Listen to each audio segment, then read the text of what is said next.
Hello everybody, Mr. O here, and today I am going to talk about what I call water pens and watercolor color pencils, what they are and how to use them. I want to start first by talking about the water pens. Let's talk about basic anatomy of a water pen. Basically, if you take it apart, you just put the water in, put it back in, and you can actually paint watercolor paintings without having to dip. You just gently squeeze the pen and water will come out from the tip, and you'll see me use one that's fully done. Now, what people don't know is a lot of times they put the caps to the side, but there's always little indentions so caps can attach to the back. And that way you don't lose your cap, because if you have a good set of watercolor pens, they seal really good and keep that water in there. So let me just first talk about that I have a generic set of watercolor pens, and then I have a really nice set of Derwent. I never pronounced that correctly. Water pens have come around twice now. The first time they got real popular and they kind of faded, so I was able to get this brand that I really love on the cheap. And now, of course, they're coming back strong again because people have actually learned the extra uses you can do with the water pens, which I'm about to talk about. As you can see, just a set of three, the different tips that I have, and that you can get flat brushes also, along with much bigger brushes that you can just soak through and do large watercolors with. Now, here is what people are now discovering, is that you can get a bunch of watercolor pens, and not only can you put water in them, as you can see that I have water in this one, you can also just put the watercolor directly into the pen. I have seen people make different color pens. The only problem with that is, just like anything when it comes to any kind of paint, you get enough of that chalky substance into your groove, and it will plug up the brush and it won't release the water anymore.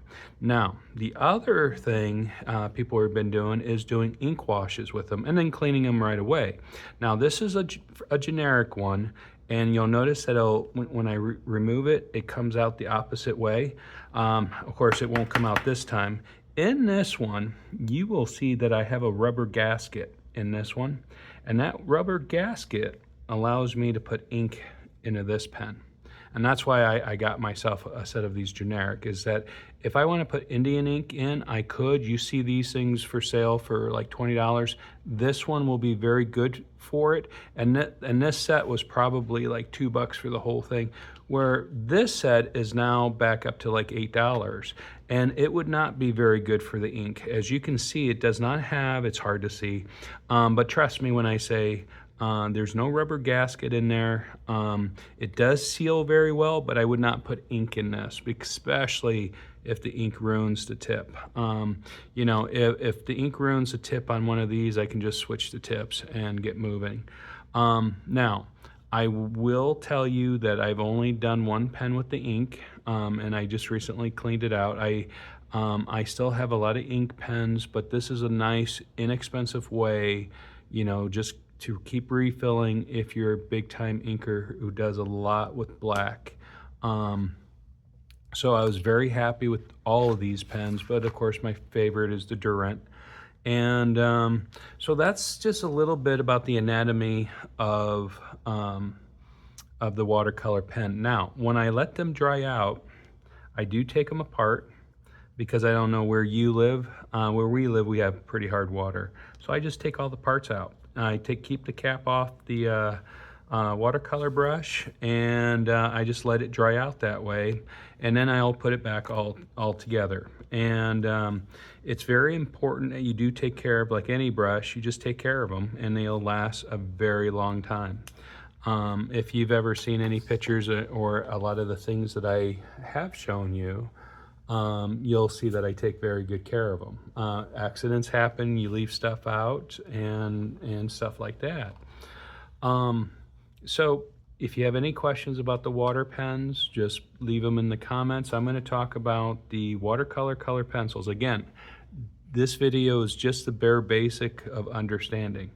Let me share with you, I drew a petal of a flower.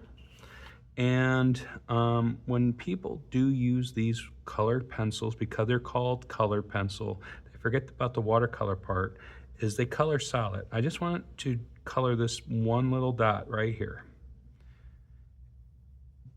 And as you can see, I nicely colored that in, and I'm going to use my water pen. I'm going to get a little wet. I want you to see how much watercolor is in that little area.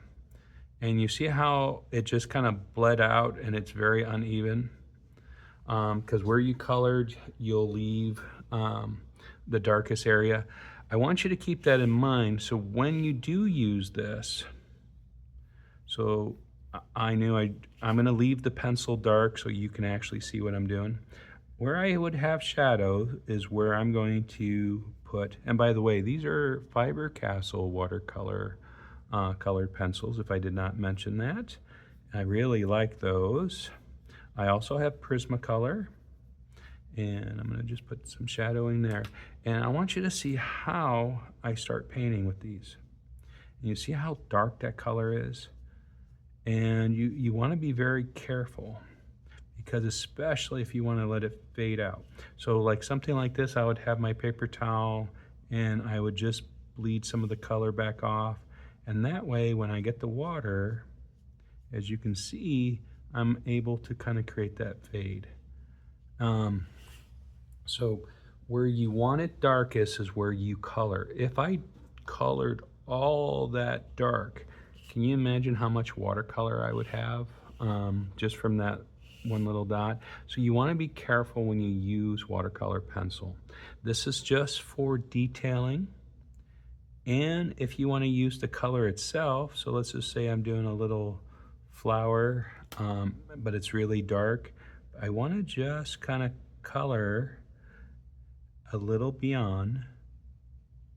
So it's just there where you get the little echo. And you can see how it fades out. That's what I would want. And you can go back in. Now, some people get their watercolor pencil wet before they go back in, but I just think if the paper's wet, like here's just a wet spot, you can just go right over that and you can see how you color, it's dissolving. Rotate your pencil and you'll keep the point. I kind of hope that makes sense. I didn't make this too confusing.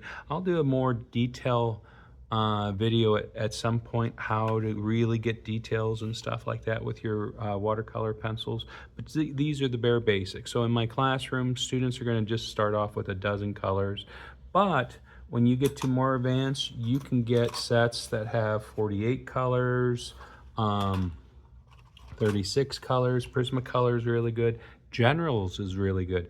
What's funny about watercolor pencils, just like watercolors themselves, you can start yourself off with an inexpensive set. You do not have to start with the best set right away. Okay, so let me just leave you with this. You are amazing, and I hope everyone has a beautiful day, and I will see you in the next video. Bye-bye.